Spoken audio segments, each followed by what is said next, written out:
Dans Solo Leveling, pendant que le vent froid et les pluies d'automne continuaient, de nombreux flashs d'informations ont envahi les gros titres. Le grand chasseur brésilien, Jonas, a été retrouvé mort dans une rivière voisine. Le président de l'association des chasseurs de Corée a été brutalement assassiné en étant poignardé au cœur et Jin-woo est de retour en Corée. Christopher Red, Jonas et Gogun Yi, trois des meilleurs chasseurs du monde, ont été éliminés en peu de temps, plongeant le monde dans un état de panique.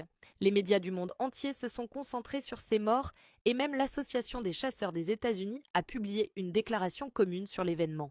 Les humains sont protégés par les chasseurs.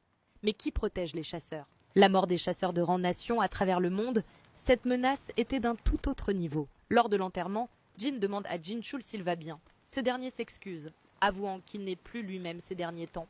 Il demande si le monstre qui a tué le président Go était vraiment impossible à vaincre, même avec la puissance de Jin, avouant que tout cela semble irréel. Il y a à peine un jour, le président lui disait encore qu'il voulait entendre parler de son séjour aux États-Unis. Il remercie Jin d'avoir essayé de protéger Gogun-hee dans ses derniers instants. Mais Jin répond que ce n'est pas suffisant. Il jure sur sa vie qu'il tuera le monstre responsable de ce massacre. Il demande ensuite à Jin-chul d'appeler les journalistes. Après la mort de Gogun-hee, malgré l'espace restreint de la salle de conférence, les journalistes affluent comme des papillons de nuit attirés par la lumière. Jin-woo annonce que une colonie de monstres dotés d'une intelligence très élevée cible les chasseurs de classe mondiale. Il explique que ces créatures sont bien plus puissantes que la majorité des chasseurs et qu'elles n'ont que faire des armes ou des méthodes d'assassinat classiques. Un journaliste l'interroge sur ce qu'il entend par colonie de monstres et demande si la créature qui a tué le président Go en faisait partie. Jin confirme et explique que ces monstres sont spécialisés dans le blocage de la magie spatiale, isolant ainsi leur proie.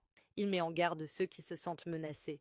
Restez près de camarades capables de vous protéger. Se remémorant du monarque du givre, Jin pense également au monarque du commencement.